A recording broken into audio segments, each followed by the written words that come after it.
نبی پاک صلی اللہ علیہ وسلم کا ارادہ نہیں تھا جنگ کا، حضور جنگ کے لیے نہیں نکلے تھے۔ قریش اس طرح کرتے تھے کہ مسلمانوں کے قافلے لوٹ لیتے تھے، لوٹ مار کرتے کرتے مدینے کی سرحد تک وہ آ جایا کرتے تھے۔ ایک قافلہ ابو سفیان لے کے جا رہے تھے تجارت کے لیے، تو اس میں سارے کافروں کا مال شامل تھا۔ ایک قافلہ جایا کرتا تھا، سارے اپنا اپنا مال شامل کر دیتے تھے۔ تو جو کہ یہ مسلمانوں کو ستاتے تھے، تو آج حضور علیہ السلام نے ارادہ کرم کیا کہ ان کے قافلے کو ہم نے بھی روکنا ہے، تاکہ ان کو اس بات کا احساس ہو کہ اس طرح نہیں کرنا چاہیے۔ اس قافلے کے لیے نبی پاک صلی اللہ تعالی علیہ وسلم نکلے، جنگ کا تو ارادہ ہی نہیں تھا۔ 313 لوگ حضور کے ساتھ تھے، اور سواریوں کی تعداد اس طرح کی تھی کہ بعض اوقات ایک ایک سواری پر 3 لوگ سوار تھے، تو 2 آدمی سوار ہوتے تھے، تیسرا پیدل چلتا تھا۔ اور قربان جائیں، حضور علیہ السلام کی مساوات کا یہ عالم تھا کہ نبی پاک تھے، حضرت مولا علی تھے اور جناب زید تھے۔ 2 سوار ہوتے تھے، ایک پیدل چلتا تھا۔ جب 2 غلاموں کے سوار ہونے کی باری تھی، آقا کے پیدل چلنے کی باری تھی، تو حضرت علی نے اور جناب زید نے عرض کی، حضور آپ بیٹھ جائیں، ہم پیدل چلتے ہیں۔ تو حضور فرمانے لگے، نہ تمہارے اندر طاقت زیادہ ہے اور نہ تمہیں ثواب کی ضرورت زیادہ ہے۔ مجھے اللہ نے طاقت بھی زیادہ دی ہے اور میں ثواب سے بھی مستغنی نہیں ہوں، لہذا تم اگر پیدل چل سکتے ہو تو میں بھی پیدل چلوں گا میں بھی پیدل۔ یہ چیز مساوات پیدا کرتی ہے۔ حضور اس طرح جا رہے تھے۔ ابو سفیان بڑے تیز آدمی تھے۔ جب پتہ چلا نا کہ مسلمان حملے کے ارادے سے آ رہے ہیں، تو ایک بندہ جلدی سے دوڑایا، مکے جا کے بتاؤ تم سب کا مال میرے پاس ہے، تو مسلمانوں نے حملہ کر دیا ہے۔ خود اس طرح کیا کہ جس رستے سے وہ جا رہے تھے وہ رستہ بدل کے رستہ کوئی اور اختیار کر لیا۔ قافلہ بھی بچ کے نکل گیا۔ اہل عرب کا طریقہ تھا ایمرجنسی اعلان کرنے کا، ہمارے ہاں بھی طریقہ ہے بریکنگ نیوز، ہے نا جی، چور آ گیا، پھر وہ کئی دفعہ صحیح بھی آتا ہے تو لوگ یقین نہیں کرتے۔ ہر شے کی تو بریکنگ نیوز ہے، اور کھولیں تو بیچ میں سے کچھ بھی نہیں نکلتا، نیری نیوز بھی نہیں نکلتی، بریکنگ کیا نکلنی ہوتی ہے۔ اس لیے میں کہتا ہوں کہ میڈیا کی ہر بات کو تسلیم نہ کر لیا کریں، سوشل میڈیا پہ چلنے والی ہر خبر کو نہ مان لیا کریں۔ یہاں تو اتنا عجیب حال ہے، ہمارے ایک بزرگ عالم دین ہے، بیچارے پچھلے دنوں وضاحت دے رہے تھے، خود بیٹھ کے کہہ رہے تھے، میں زندہ ہوں بھائی، کسی نے میڈیا پہ خبر دے دی کہ میں فوت ہو گیا ہوں۔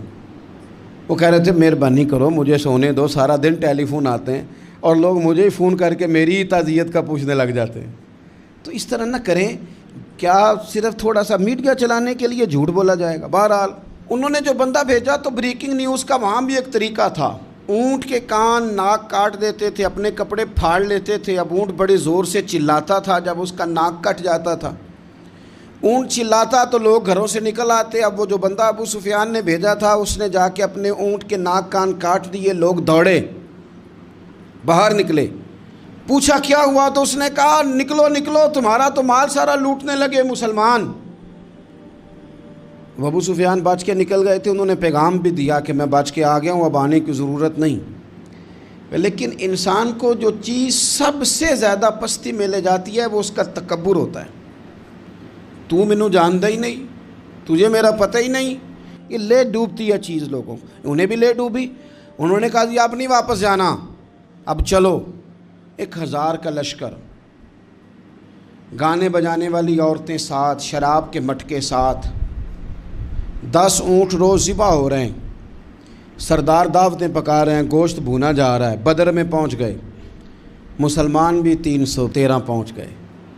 یہ ساری رات شرابیں پیتے، وہ ساری رات سجدے کرتے، یہ ناچ گانے سرور کی محفلیں سجتی، اور وہ رسول پاک کی تقریر سنتے، حضور کے خطبات سے فیض یاب ہوتے۔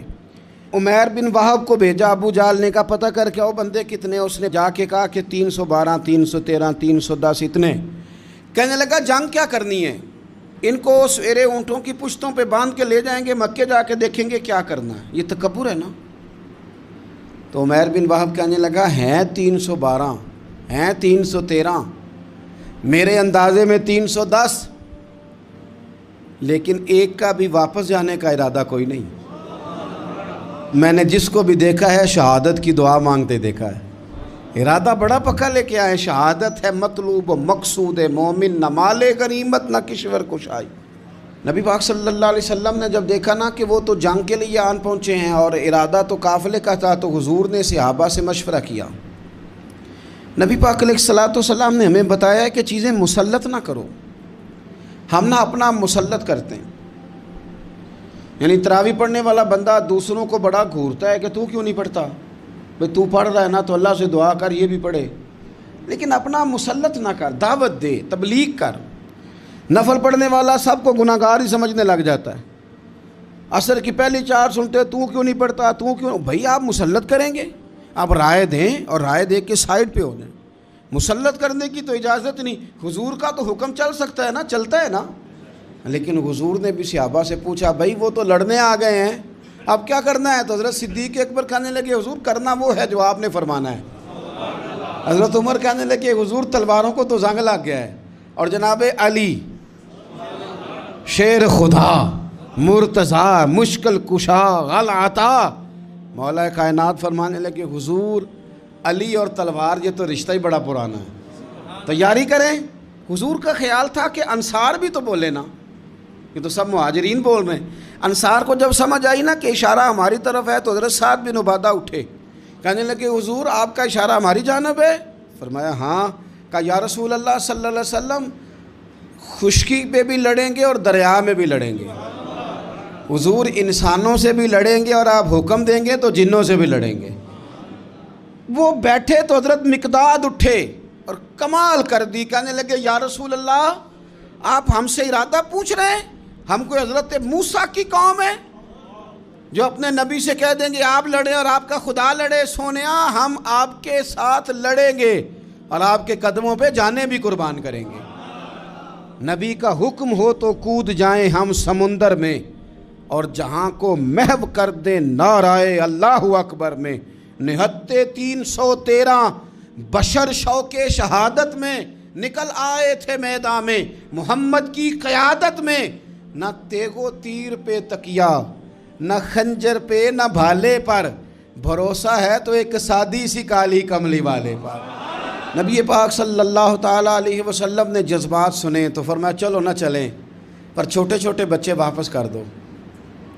ایک چھوٹے بچے تھے عمیر بن ابی وقاص، حضرت سعد بن ابی وقاص کے بھائی، زمین پہ لیٹ کے رونے لگے، سونیا میں نے بھی جانا ہے۔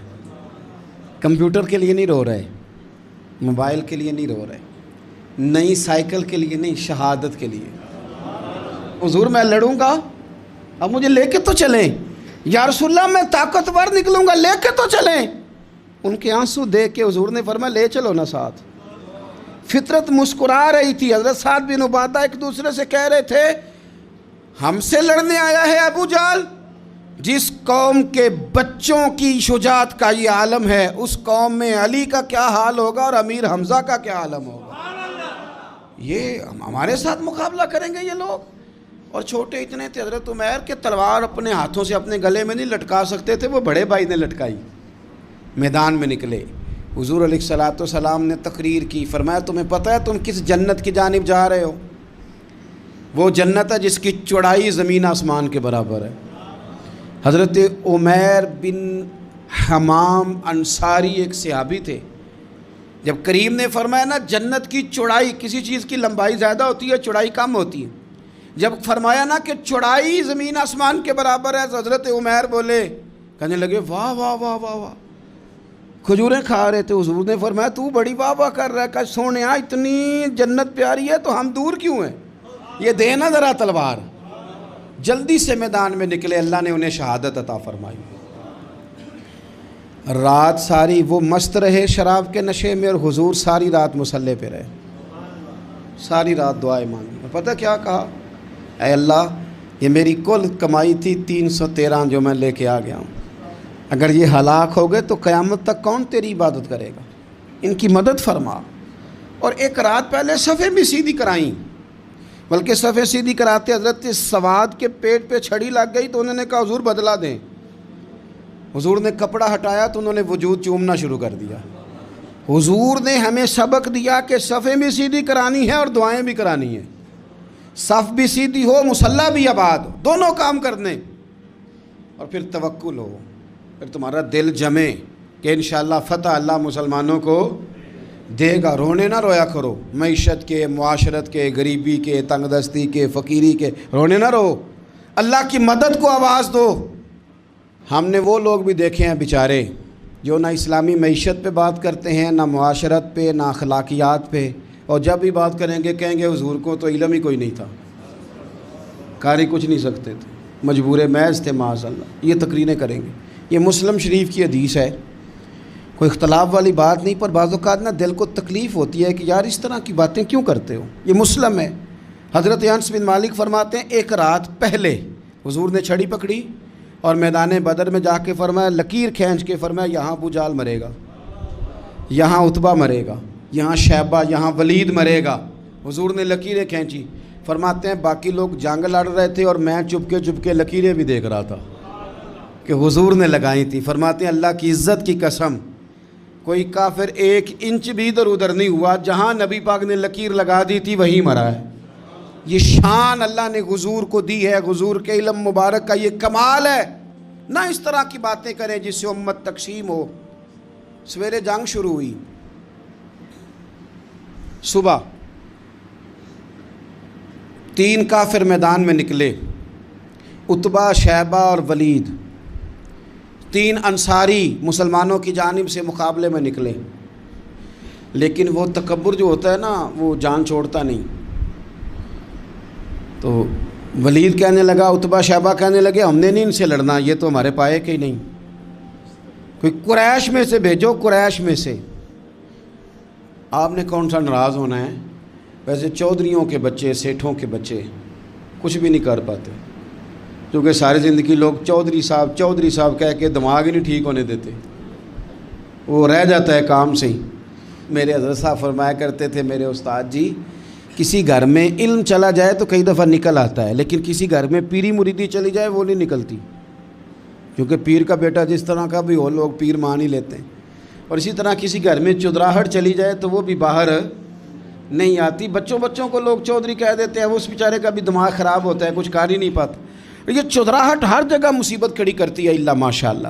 ولید کہنے لگا ہم نے نہیں لڑنا, یہ ہمارے پائے کے بندے پہ جو انصاریوں سے لڑے. تو فطرت مسکرا کے کہہ رہی تھی لگتا ہے تمہارا جلدی مرنے کا ارادہ ہے. ٹھیک ہے. پھر نبی کریم نے فرمایا ٹھیک ہو گیا, چلو. ابو عبیدہ بن جراح اٹھے, حضرت عبیدہ اٹھے. حضور نے فرمایا اب اللہ کا شہر امیر حمزہ اٹھے. حضرت امیر حمزہ اٹھے. تیسرے نمبر پہ حضور نے فرمایا یا علی یکم, علی اٹھنا جار ذرا, نکلنا میدان میں. دیواریں ہلتی رہتی ہیں اور در کانپ جاتا ہے, علی کا نام سن کے اب بھی خیبر کانپ جاتا ہے. حضرت علی شیر خدا رضی اللہ تعالیٰ عنہ. مولا کائنات اٹھے, حضرت امیر حمزہ اٹھے, حضرت عبیدہ اٹھے. عتبہ کے مقابلے میں گئے, حضرت امیر حمزہ قتل کیا اپنے دشمن کو. شیبہ کے مقابلے میں گئے حضرت عبیدہ, لیکن حضرت عبیدہ بوڑھے تھے, اس نے ان پہ حملہ کیا, ان کا پیر کاٹ دیا. حضرت علی نکلے ولید کے مقابلے میں, 2 ہی ضربیں لگائیں, ولید کا سر کاٹ کے حضرت عبیدہ کی مدد کو بھی پہنچ گئے حضرت علی, اس کو بھی قتل کیا. پھر حضرت عبیدہ کو اپنے کندھوں پہ اٹھایا, نبی پاک کی بارگاہ میں لائے. انہوں نے حضور کے قدموں کو چوم کے کہا حضور مجھے شہادت ملی کہ نہیں ملی؟ تو نبی پاک نے فرمایا رب نے تمہیں شہادت کا درجہ دے دیا ہے. اب میدان میں جہاد شروع ہوا, لڑائی شروع ہوئی, لوگ نکلے. حضرت زبیر بن عوام بھی برچھی لے کے. ایک کافر نکلا, آس اس کا نام تھا, وہ سارا لوہے کا لباس پہن کے آ گیا, صرف آنکھیں نظر آ رہی, بڑے مسلمانوں کو زخمی کر رہا تھا. اب کیسے لڑیں اس کے خلاف؟ تو حضرت زبیر بن عوام کے ہاتھ میں برچھی تھی, بس آنکھیں نظر, اتنی زور سے اللہ اکبر کہہ کے برچھی ماری نا کہ اس کا آپ نے گلا ہی کاٹ کے رکھ دیا, ہر چیز اس کے دماغ سے باہر نکل آئی, زمین پہ تڑپا.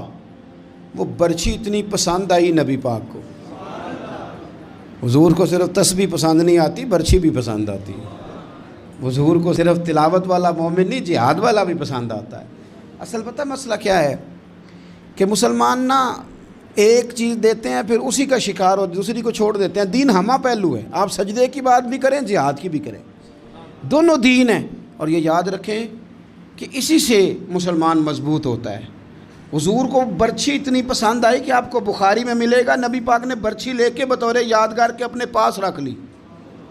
پھر وہ برچی حضرت صدیق اکبر کے پاس رہی، پھر وہ برچی حضرت عمر کے پاس رہی، پھر حضرت عثمان کے پاس رہی، پھر مولا علی کے پاس رہی۔ میں ان لوگوں کو کیا کہوں جنہوں نے مکے مدینے میں نبی پاک کی یادیں مٹا دی ہیں۔ سونے نے تو صحابہ کی یادگار تلواریں بھی سنبھال کے رکھی، اور تم نے حضور نے جس کنویں سے پانی پیا تھا وہ کنواں ختم کر دیا، تم نے جہاں حضور نے غسل کیا تھا وہ جگہ ختم کر دی۔ کیا بات کرتے ہو صاحب، وہ جگہیں تو ہمارے لیے چومنے کے لائق تھیں اور آنے والی نسل کو وہاں عقیدت کے پھول برسانے تھے۔ تم نے کیا سلوک کیا؟ جنگ آگے بڑھی، تلواریں چمکیں، 2 چھوٹے بچے۔ او نوجوانوں، خدا را واپس لوٹو اپنے دین کی طرف۔ 2 چھوٹے بچے، اور یہ اس طرح کے لفظ ہیں، مجھے کیا لینے دو وہ دیسی تھے، مجھے کیا لینے دو پینڈو تھے۔ وہ 2 بچے آ کے حضرت عبد الرحمن ابن عوف سے پوچھتے ہیں، کہتے ہیں چاچا جی ابو جہل کدھر ہے؟ یہ لفظ ہیں حدیث میں، چاچا جی، چاچو کدھر ہے ابو جہل؟ وہ کہتے ہیں میں نے ہاسکے کا پتر، تم نے کیا کہنا ہے؟ تو چھوٹے والے کو باتیں بھی صحیح نہیں کرنے آتی تھیں، کہنے لگا چاچا اسے مارنا ہے۔ کہا کیوں مارنا ہے؟ کہا اس لیے کہ ہم نے سنا ہے وہ ہمارے نبی کو برا کہتا ہے معاذ اللہ۔ کہا تم اگر نام مار سکے تو چھوٹا کہہ رہا ہے، کہتا نام مار سکے تو مریں گے تو صحیح نا حضور کے نام پہ۔ حفیظ جلندری کہتے ہیں وہ کہہ رہا تھا مریں گے یا ماریں گے اس ناری کو، سنا ہے گالیاں دیتا ہے وہ محبوب باری کو، معاذ اللہ حضور کو برا کہتا ہے۔ میدان میں آئے دونوں، زور زور سے تلواریں ماری، گھوڑے سے گرا لیا ابو جہل کو۔ حضرت معاذ جو تھے بڑے والے، ان کا بازو کٹ گیا، تھوڑا سا گوشت سا لٹک رہا تھا۔ یہ نرم و نازک بچے ہمارے، یہ میدانوں میں کام کریں گے؟ جن کو تھکاوٹ ہوتی ہے، جو پیناڈال کی گولی کھا کے سوتے ہیں رات کو۔ بازو لٹک رہا تھا، حضرت معاذ نے اس پر اپنا پیر رکھا، جھٹکا دے کے اتار دیا۔ حضرت عبداللہ ابن مسعود کو کہا، انہوں نے گردن کاٹ دی ابو جہل کی۔ دونوں تلواریں لے کے حضور کے پاس گئے۔ چھوٹا کہتا ہے حضور میں نے مارا ہے، بڑا کہتا ہے حضور میں نے مارا ہے۔ کہتا ہے نہیں تو پیچھے تھا، میں نے مارا ہے۔ وہ کہتے نہیں تو بعد میں آیا تھا، میں نے مارا ہے۔ فرمایا تلواریں دکھاؤ نا۔ جب تلواریں دکھائیں تو حضور فرمانے لگے تم دونوں نہیں مارا ہے، برابر کا ثواب ہے۔ جس کا بازو کٹا تھا کریم رسول نے فرمایا ادھر لا نا بازو۔ وہ بازو لائے، حضور نے اسی جگہ رکھ کے نا دوبارہ لعاب دہن لگایا۔ حضرت معاذ حضرت عثمان غنی کے زمانے تک موجود رہے۔ فرماتے ہیں کٹنے سے پہلے طاقت کم تھی، جب حضور نے جوڑا ہے تو طاقت پہلے سے زیادہ ہو گئی ہے، پہلے سے زیادہ ہو گئی ہے طاقت۔ کہتے ہیں کہ نبی پاک سید عالم صلی اللہ علیہ وسلم کی خدمت میں حضرت عکاشہ آئے، کہنے لگے سونیا میرے جذبات کنٹرول میں نہیں آ رہے، میں ان بے ایمانوں کے گلے کاٹوں گا، پر میرے پاس تلوار ہی کوئی نہیں، کوئی تلوار ہو تو ماروں نا۔ ایک درخت کی جڑ تھی، ٹہنی تھی، حضور نے یوں کر کے کھینچی، فرمایا یہ لینا تلوار۔ کہتے ہیں وہ حضور کے ہاتھوں میں ٹہنی تھی، میرے ہاتھوں میں آتی گئی اور تلوار بنتی گئی۔ پھر اس سے کافر کاٹے حضور کے معجزات۔ 5000 فرشتہ بھیجا اللہ نے جنگ بدر میں۔ کتنے؟ یہ میں نے بات اس لیے بیان کی ہے کہ اقبال نے ایک مشورہ دیا، کہتے ہیں تو فضائے بدر تو پیدا کر، فرشتے تیری نصرت کو اتر سکتے ہیں گردوں سے، کتار اندر کتار اب بھی۔ اقبال کیوں ایسا کہہ رہا ہے؟ تو اقبال کہتے ہیں اس لیے کہ آج بھی ہو اگر ابراہیم کا ایمان پیدا تو آگ کر سکتی ہے انداز گلستاں پیدا۔ 5000 فرشتہ آیا۔ مجھے تو لگتا ہے فرشتوں نے بھی دعا کی تھی کہ یا اللہ ہم تیرے نبی کی قیادت میں لڑنا چاہتے ہیں۔ فرشتے آئے، سپر پاور تھی روما، بڑی طاقتور سمجھتی تھی، ایران، روم، یہ کیسر و کسرا، بڑی طاقتیں تھیں۔ عرب کے لوگ تو بوریا نشین تھے، صحراؤں میں نکل کے انہوں نے الٹ پلٹ کے نہیں رکھ دی سارا کچھ۔ علامہ اقبال سے کسی نے پوچھا تھا کہ مسلمان دوبارہ سے کبھی میدانوں میں آئیں گے؟ تو اقبال کہنے لگے ہاں ہاں ضرور آئیں گے، آئیں گے، یہ نکلیں گے۔ کیا کس طرح؟ کہنے لگے میں نے فرشتوں سے سنا ہے، نکل کے صحرا سے جس نے روما کی سلطنت کو الٹ دیا تھا، نکل کے صحرا سے۔ قدسی کہتے ہیں فرشتوں کو، اقبال کہتے ہیں رات وہ باتیں کر رہے تھے میں نے سنا ہے کہ نکل کے صحرا سے جس نے روما کی سلطنت کو الٹ دیا تھا، سنا ہے میں نے یہ قدسیوں سے کہ وہ شیر پھر ہوشیار ہوگا، وہ جاگے گا، وہ بیدار ہوگا، یہ قدسیوں سے سنا ہے میں نے، وہ آئے گا میدانوں میں۔ گھمسان کا رن پڑا، ابو جال قتل ہوا، امیہ قتل ہوا، کچھ دیر کے بعد مارا گیا، ابو البختری اور عتبہ اور شیبہ اور ولید بڑے بڑے سردار قتل ہوئے، 70 کافر مارے گئے، 70 مسلمانوں نے قیدی بنائے، باقی بھاگ گئے اور سامان چھوڑ کے بھاگ گئے اور گھوڑے چھوڑ کے بھاگ گئے، اور جس کو ادھر بھاگنے کا موقع ملا ادھر بھاگا، کہہ رہے تھے ان کو باندھ کے لے جائیں گے، اور جس کو ادھر بھاگنے کا موقع ملا وہ ادھر بھاگا۔ پیچھے سے حضرت سعد بن عبادہ بول رہے ہیں، کہنے لگے ہم نے تو سنا تھا مردوں سے مقابلہ ہے، تم تو بیویوں سے بھی کمزور نکلے ہو، کیا بھاگتے ہو؟ 14 مسلمان شہید ہوئے صرف، 3 دن حضور نے قیام کیا بدر میں، قربان جائیں۔ جنگ کا آغاز بھی میرے نبی کے سجدے سے ہوا، اور جنگ ختم ہوئی تو پھر کریم سجدے میں چلے گئے۔ اللہ تیری مدد آئی تو کام بنا، تیری مدد نہ ہوتی تو کچھ نہ کر پا۔